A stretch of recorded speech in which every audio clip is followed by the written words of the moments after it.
They fell from the sky. They got lost in rivers. They vanished into trees. 3 stories. Here is 3 survivors' story in the forest. No maps, no miracles, just the will to walk out.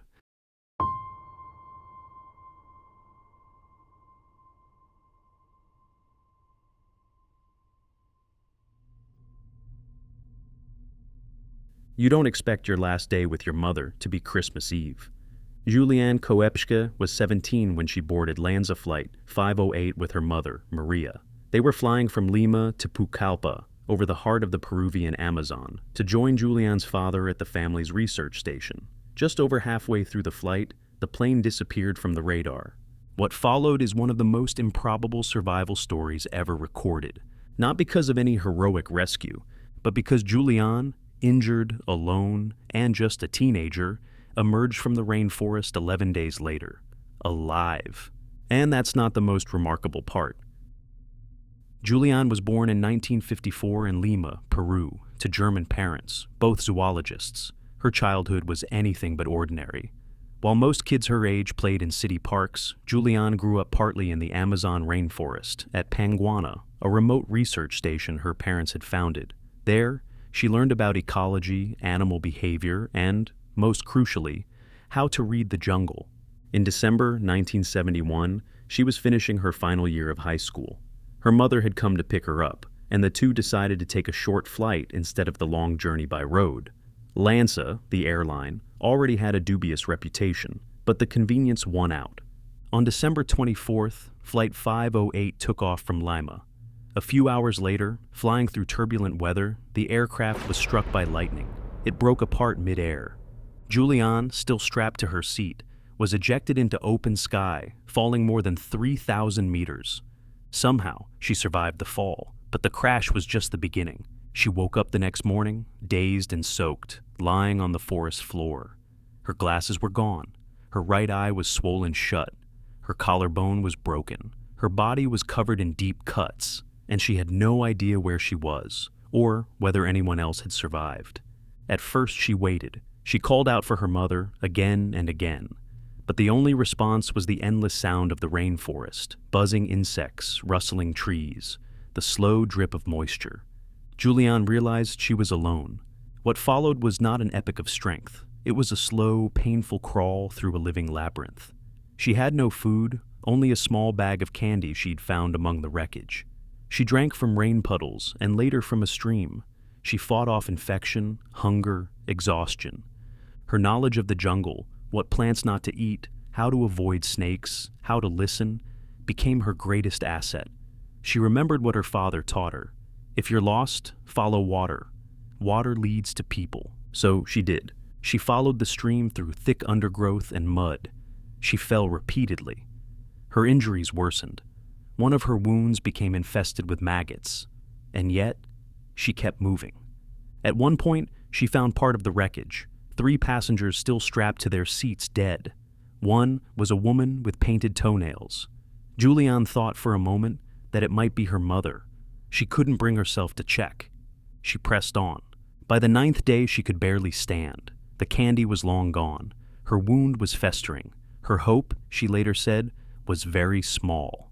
Then, on the 10th day, she saw a boat, not moving, just sitting quietly on the bank of the stream. Beside it, a small hut. No one was there, but in the hut, she found gasoline, used by locals to treat wounds. Juliane remembered something her father once showed her. Pouring gasoline into a wound can kill maggots. She did it herself. 35 maggots crawled out of her arm. The next day, 3 men returned to the hut. They didn't scream, they didn't run, they listened. They believed her story. They gave her food. Then they took her by canoe, then truck, then small aircraft, until she was back in the world again. 11 days after falling from the sky, Juliane Koepcke emerged from the jungle. In the days that followed, rescue teams finally reached the crash site. All 91 people on board had died, except Juliane.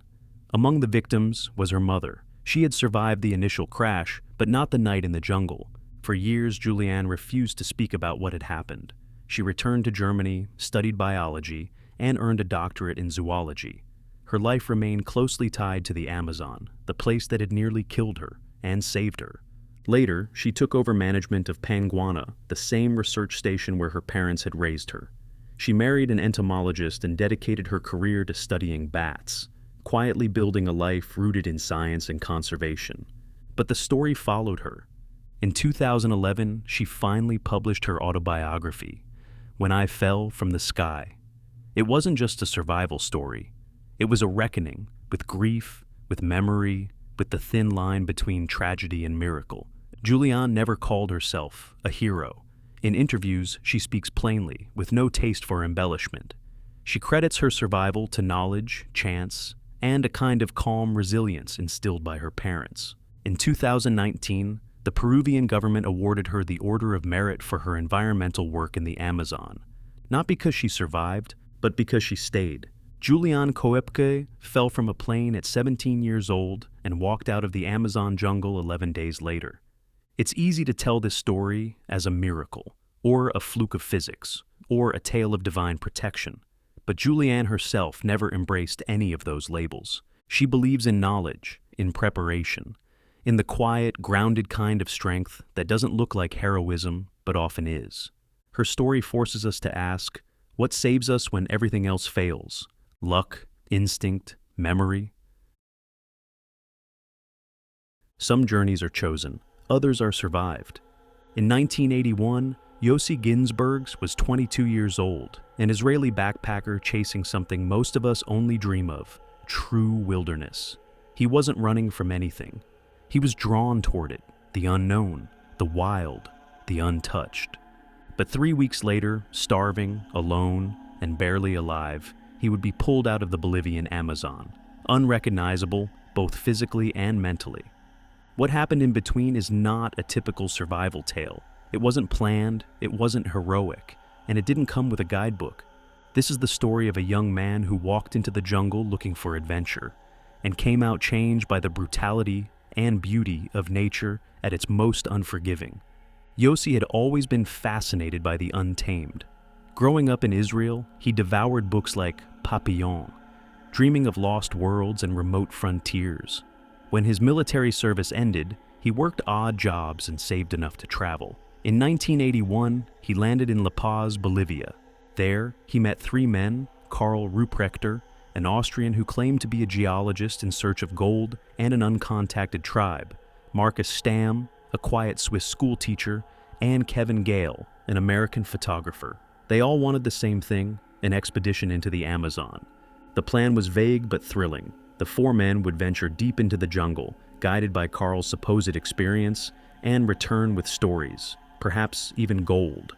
They began on foot, hacking their way through the rainforest, then built a makeshift raft to navigate the river. But reality came fast. Food was scarce. The terrain was merciless. Infections set in. Tensions grew. Soon, the group fractured. Kevin and Yossi decided to continue by raft. Marcus and Karl turned back on foot. That was the last time Yossi ever saw them. Hours later, in the roaring rapids, their raft capsized. Kevin was swept away, presumed dead. Yossi was alone. No food, no gear, no map, no one coming. The jungle is not quiet. It breathes, groans, screams, and it doesn't care who you are. Yossi awoke on the riverbank, soaked and shivering. For the first time, he felt true fear, not the cinematic kind, but the kind that strips you bare. He was utterly, irreversibly lost. His boots were torn, his supplies gone. He had no compass, no fire, no way to communicate. The jungle towered around him, a green wall without end. He began walking, not with a plan, just instinct. Following water, looking for signs of life, hoping Kevin had survived and would find help. But each day chipped away at him. The sun scorched. The nights froze. His feet, soaked and battered, began to rot. He battled fungal infections, open wounds, and constant insect bites. His skin blistered. His ankles swelled. He grew weaker. He foraged what he could, bird eggs, wild fruits, the occasional fish. But often there was nothing, just hunger. At night, he curled on the forest floor, listening to the sounds, howler monkeys, buzzing swarms, distant growls. He couldn't sleep. He couldn't think clearly. He hallucinated a woman, an indigenous girl who walked beside him for days, comforting him. But she wasn't real. She vanished when he needed her most. One day he sank into a swamp, the mud swallowing him up to his chest. He thrashed, screamed, begged. For 6 hours he remained trapped, inching out slowly, using only his fingers and raw strength. That night, he deliberately provoked a colony of fire ants, just to feel pain, to stay awake, to remind himself he was still alive. He began to walk in circles. He left messages in the dirt. Help. But no one came. His mind drifted. He thought of his family, of food, of warm beds, and then nothing. Just the drone of insects and the slow fade of his will. On the 19th day, he lay by the river, ready to let go. And then he heard something, a voice. The voice belonged to Kevin. Amazingly, he had survived the river. 5 days after the accident, he'd been rescued by locals and returned to Rurenabaca, a small town nearby. But he hadn't given up. He organized a search party with a local tracker named Tico Tudela. Kevin had no idea where Yossi was, but he remembered his friend's instincts, so he searched where he thought Yossi might go, along the riverbanks. Against all odds, they found him. Yossi was skeletal, nearly unrecognizable. His body was covered in wounds. He was so weak he couldn't stand. They carried him out. It took months for him to recover. Physically, his body healed, but the jungle stayed with him. The 2 other men, Marcus and Carl, were never found. Carl, it turned out, wasn't a geologist at all. He was wanted by Interpol for fraud. Yossi later said the betrayal hurt more than the starvation, but he never let the experience define him, only by pain. He wrote a book, Jungle, and began speaking about survival, resilience, and transformation. He became an entrepreneur, a humanitarian, and a storyteller. His story inspired a film, documentaries, and lectures around the world. But beyond the media, one truth remained. The jungle had broken him down. And in doing so, it had shown him who he really was.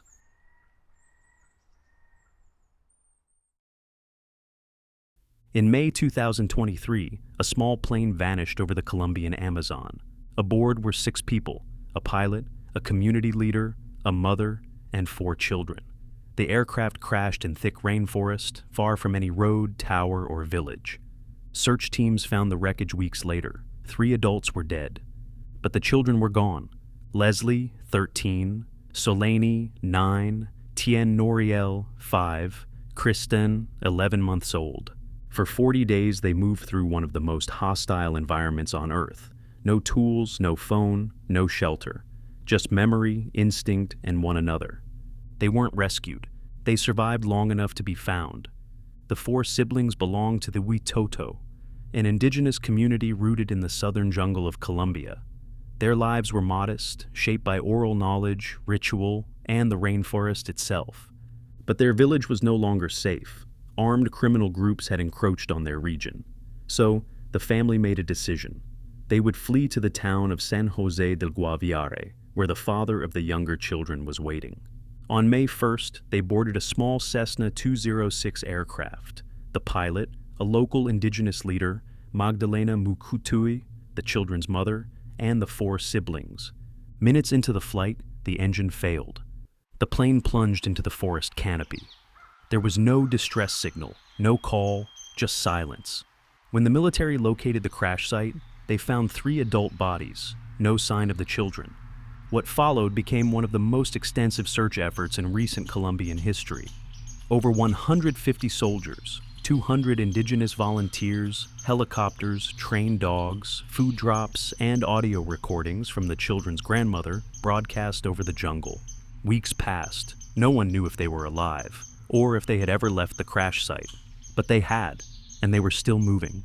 They were alone in a place where nothing is soft. The Amazon is not silent. It hums, stings, blinds. It floods. It grows over everything. It doesn't welcome anyone, not even its own.